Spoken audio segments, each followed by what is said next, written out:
اب ایک نر اور مادہ، جیسے کہ اردو زبان کے اندر آتا ہے نر مادہ، اور ایسی انسان ایک نر مادہ ہے، تو پھر وہی انسان ایک طریقہ کار قرآن و سنت کی روشنی میں، آقا صلی اللہ علیہ وآلہ وسلم کے پیغام کی روشنی میں، جو قرآن ہمیں اور آپ کو بتاتا ہے، جو قرآن ہمیں راستہ اہدنا الصراط المستقیم کا دکھاتا ہے، اس میں سے جو نکلا ہوا چیز وہ ہمیں کیا کہہ رہا ہے؟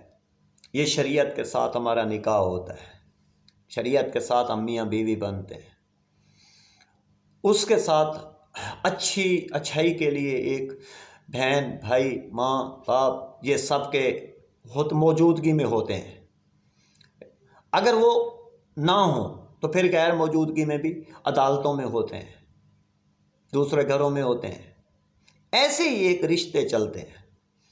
پھر کیا ہوتا ہے؟ ہم جنس، نر مادی کا جنس اور ملنا ہوتا ہے، یہ ملا ایک حلال ہے، ایک حرام ہے، ایک جرم میں شمار ہوتا ہے اور ایک عبادت میں شمار ہوتا ہے۔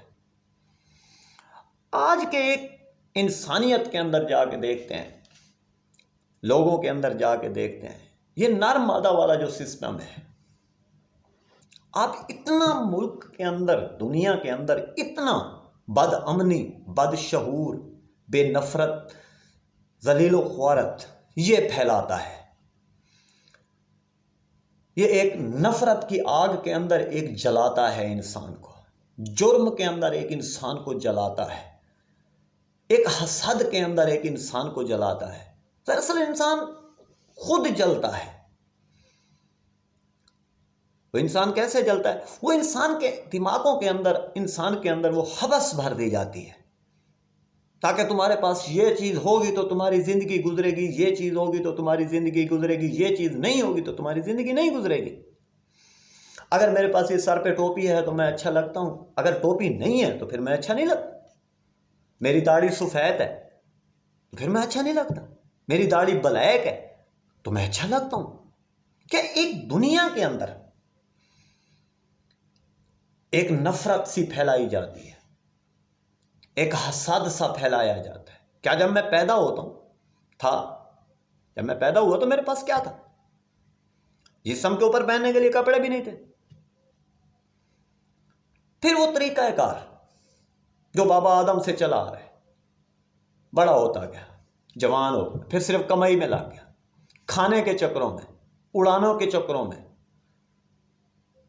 کبھی کس چکروں میں لگانے کے لیے؟ اپنے عیش و آرام کے لیے، اپنی مستی کے لیے، اپنی بدامنی کے لیے، اپنے شعور غرور کے لیے، اپنے جرم کے لیے، اپنے لیے۔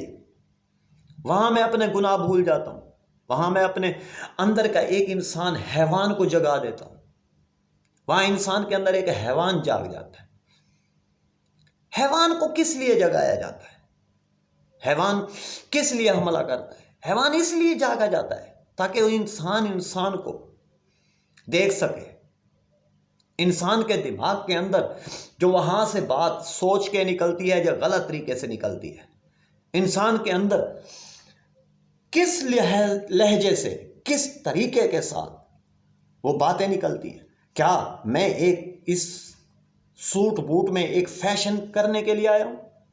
کیا میں ایک اپنی سوچ، اپنا طریقہ کار، اپنا نظریہ، اپنے ہی لوگوں کے ساتھ محبت کرنے کے لیے آیا ہوں یا نفرت کرنے کے لیے آیا ہوں؟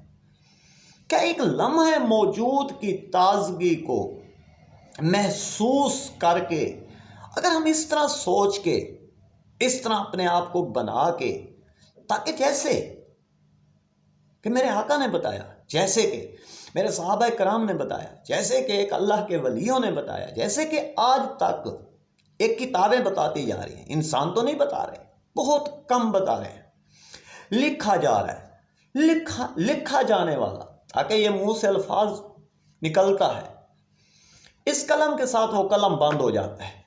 اب انسان اس قلم کے ساتھ الفاظ کو ایک کتاب میں بند کر لیتا ہے، وہ اپنے سوچ کو ایک کتاب میں بند کر لیتا ہے۔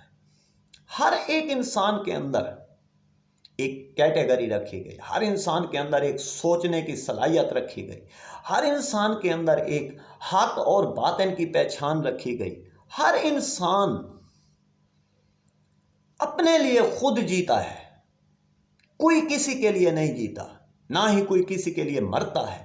ہاں، انسان کو مارتے ضرور ہے،